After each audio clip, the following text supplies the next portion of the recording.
7 देशों पर सैन्य हमले, 500% तक टैरिफ की धमकी, राष्ट्र अध्यक्षों की खुलेआम बेइज्जती। डोनाल्ड ट्रंप को राष्ट्रपति बने 1 साल हो चुका है, लेकिन सवाल ये नहीं कि ट्रंप क्या कर रहे हैं, सवाल ये है कि क्यों कर रहे हैं। क्या ये एक सन की राष्ट्रपति की हरकतें हैं या फिर गिरती अमेरिकी ताकत को बचाने की आखिरी रणनीति। नमस्कार, आप देख रहे हैं न्यूज़ 18 राजस्थान का डिजिटल चैनल और आपके साथ मैं हूं वंदना। आज के इस वीडियो में हम ट्रंप के उस चेहरे को समझने की कोशिश करेंगे जो व्हाइट हाउस के कैमरों से दूर पूरे ग्लोबल वर्ल्ड ऑर्डर को हिला रहा है।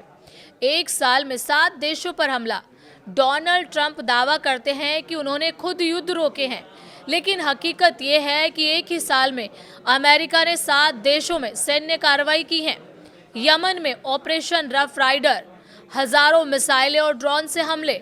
इराक में अल अनबार एयर स्ट्राइक, ईरान में ऑपरेशन मिडनाइट हैमर, सोमालिया में रिकॉर्ड 111 एयर स्ट्राइक, सीरिया में आईएसआईएस के ठिकानों पर हमले, नाइजीरिया में बोको हराम के खिलाफ एयर स्ट्राइक और वेनेजुला में राष्ट्रपति मादुरो को पकड़ने की कार्रवाई।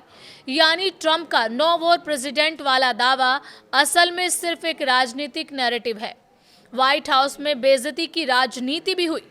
ट्रंप सिर्फ युद्ध नहीं लड़ रहे, वो मनोवैज्ञानिक दबाव की राजनीति कर रहे हैं। जेलेंस्की को व्हाइट हाउस से बाहर निकलते दिखाया गया। साउथ अफ्रीका के राष्ट्रपति को मीडिया के सामने अपमानित किया गया। जर्मनी, फ्रांस, कनाडा जैसे सहयोगियों को खुले मंच पर चेतावनी दी गई। ट्रंप का संदेश साफ है, या तो मेरी शर्तों पर चलो या फिर अपमान और दबाव के लिए तैयार रहो। टैरिफ की बात करते हैं। टैरिफ जो है वो डोनाल्ड ट्रंप के लिए एक हथियार है।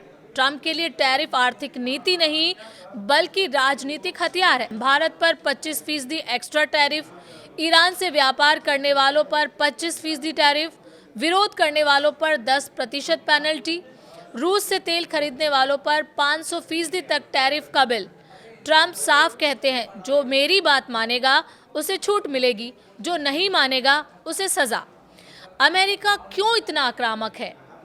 अब असली सवाल यही है कि ट्रंप ऐसा क्यों कर रहे हैं, जिसकी पहली वजह है गिरती इकोनॉमी, भारी कर्ज, मैन्युफैक्चरिंग में गिरावट, डॉलर पर दबाव, और दूसरी वजह है बदलता वर्ल्ड ऑर्डर, चीन, रूस, ब्रिक्स का उभार, अमेरिका की सुपर पावर वाली पकड़ का ढीली होना। इसके अलावा तीसरी वजह है डर की राजनीति। ट्रंप जानते हैं अगर दुनिया डरी रहेगी तो अमेरिका से सौदे उसकी शर्त पर होंगे। क्या ये सब सनक है? इतिहास बताता है जो नेता बहुत ज़्यादा शोर करते हैं असल में वो ताकत खोने के डर में होते हैं। राजनीति के जानकार मानते हैं कि ट्रंप उस नेता की तरह हैं जो ग्लोबल स्टेज पर आकर कहते हैं, जब तक आप मेरी बात नहीं मानेंगे मैं आपके साथ बुरा व्यवहार करूंगा। अब बात ये कि आगे क्या। अब ट्रंप के निशाने पर है Greenland, Iran, Cuba, Mexico, Colombia, Canada और पनामा। कनाडा को अमेरिका का 51वां राज्य कहने का बयान, पनामा नहर पर कब्जे की धमकी, मेक्सिको को ड्रग्स के नाम पर चेतावनी। यानी ट्रंप रुकने वाले नहीं हैं। तो क्या ट्रंप सनकी हैं या फिर ये सब एक सोची समझी रणनीति है? सच ये है, ट्रंप सनकी नजर आते हैं, लेकिन उनके फैसले अमेरिका की डगमगाती ताकत को बचाने की एक आक्रामक कोशिश है।